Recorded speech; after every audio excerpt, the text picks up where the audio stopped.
জুলাই গণ অভ্যুত্থানের বর্ষপূর্তি উপলক্ষে ইসলামী আন্দোলন বাংলাদেশ কর্তৃক আয়োজিত আজকের এই গণ সমাবেশ ও মিছিলের মহতারাম সভাপতি, উপস্থিত ইসলামী আন্দোলন বাংলাদেশ মুলাদী উপজেলার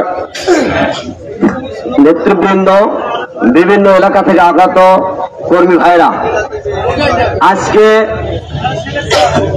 এই বর্ষপূর্তিতে সর্বপ্রথমে আমি শ্রদ্ধার সাথে স্মরণ করছি সেই সমস্ত বীর শহীদদের যারা এই বাংলাকে ফ্যাসিবাদ মুক্ত করার জন্য, আওয়ামী রিজন থেকে বাংলার মানুষকে মুক্ত করার জন্য ঢাকা সহ সারা দেশের রাজপথে বুকের তাজা রক্ত বিলিয়ে দিয়ে এই বাংলাদেশকে, আমাদের প্রিয় মাতৃভূমিকে ফ্যাসিবাদ থেকে মুক্ত করেছিল।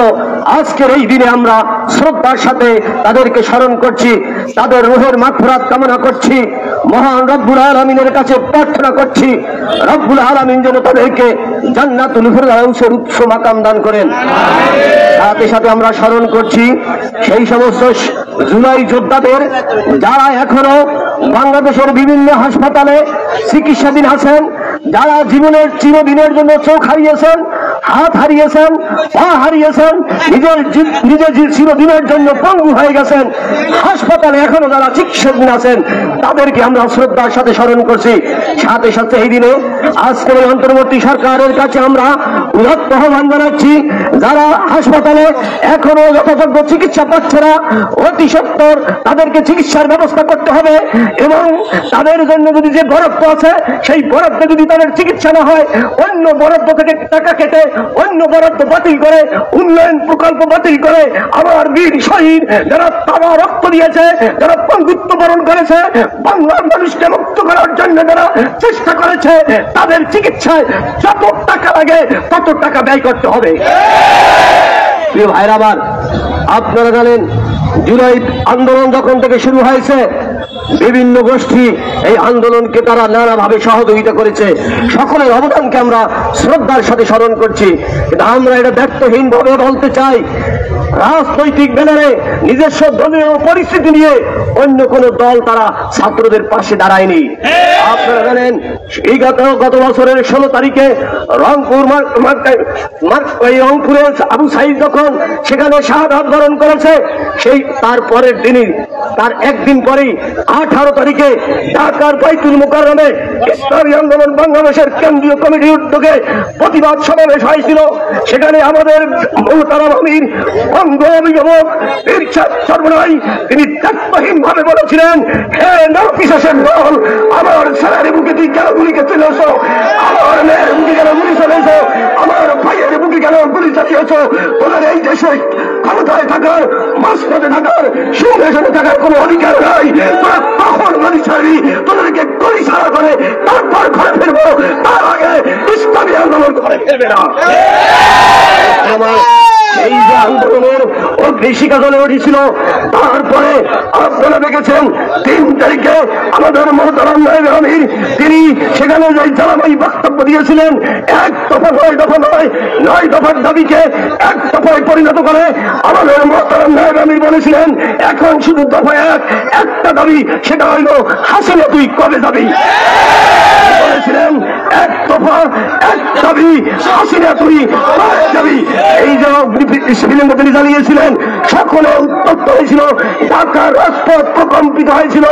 এরপরে 4 তারিখে 4 আগস্টে আমাদের মোহতারাম নায়েবে আমিরের নেতৃত্বে, আমাদের সৈয়দ সাদ মোহাম্মদ আবুল খায়ের নেতৃত্বে, কেন্দ্রীয় নেতৃবৃন্দের নেতৃত্বে আমরা ঢাকায় 144 ধারা ভঙ্গ করে মিছিল করেছিলাম। চারিপাশ থেকে হাজার হাজার লক্ষ লক্ষ জনতা আমাদের সেই মিছিলে তারা স্বাগত জানিয়েছিল, অংশগ্রহণ করেছিল। দেখতে দেখতে মিছিল যত সামনে আগাইতেছিল, লোকে লোকারণ্য হয়ে গেছিল, লক্ষ জনতার পদবারে ঢাকার রাজপথ সেদিন প্রকম্পিত হয়েছিল। প্রশাসনের লোকজন, পুলিশ, আর্মি তারা তাদের অস্ত্র রেখে আমাদের আন্দোলনকে তারা একাত্মতা ঘোষণা করেছিল। আমাদের নবীর জীবনের ঝুঁকি নিয়ে মৃত্যুর ভয়কে উপেক্ষা করে, বুলেটকে তিনি উপেক্ষা করে সেই শহীদ মিনারে ছাত্ররা যেখানে অবস্থান করেছিল সেখানে তিনি তাদের সাথে সাক্ষাৎ করেছেন, আন্দোলনে একাত্মতা ঘোষণা করেছেন। নায়েব আমিরকে পেয়ে ছাত্রদের সাহস অনেক বেড়ে গিয়েছিল, আপনারা দেখেছেন। আন্দোলনে ভূমিকা রেখেছিল।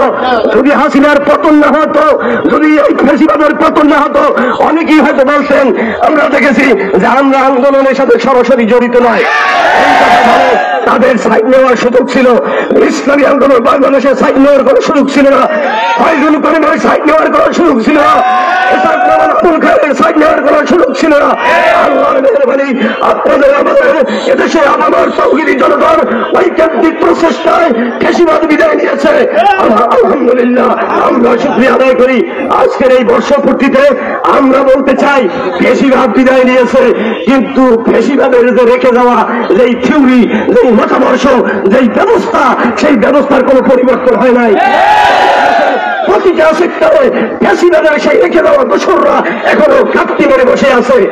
আমরা চাই এমন একটা বাংলাদেশ নির্মাণ করতে, নতুন বাংলাদেশ নির্মাণ করতে চাই, নতুন বন্দোবস্ত চাই যেখানে ক্ষুধা থাকবে না, দারিদ্র থাকবে না, অন্যায় থাকবে না, অবিচার থাকবে না, জুলুম থাকবে না, নির্যাতন থাকবে না, নিষ্পেষণ থাকবে না, বৈষম্যমূলক বৈষম্যহীন একটা বাংলাদেশ আমরা করতে চাই।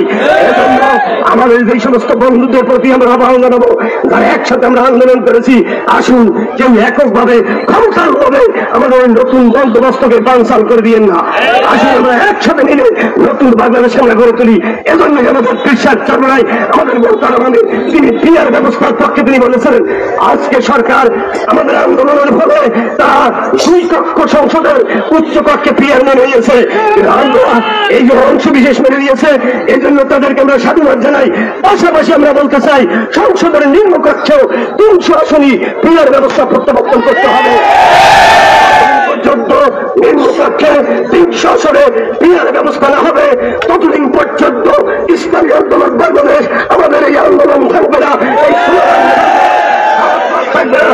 আমরা সকল মানুষের ভোটের অধিকার নিশ্চিত করতে চাই, ভাতের অধিকার নিশ্চিত করতে চাই, মত স্বাধীনতাকে আমরা নিশ্চিত করতে চাই।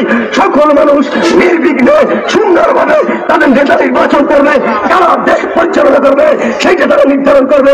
সেই সুযোগ সকল মানুষকে দিতে হবে এবং সকল মানুষের ভোট যাতে কার্যকরী হয়, সকল মানুষের ভোট যাতে কাজে লাগে। আমরা বহুমাত্রিক মেধাবীদের একটা সুন্দর পার্লামেন্ট করতে চাই।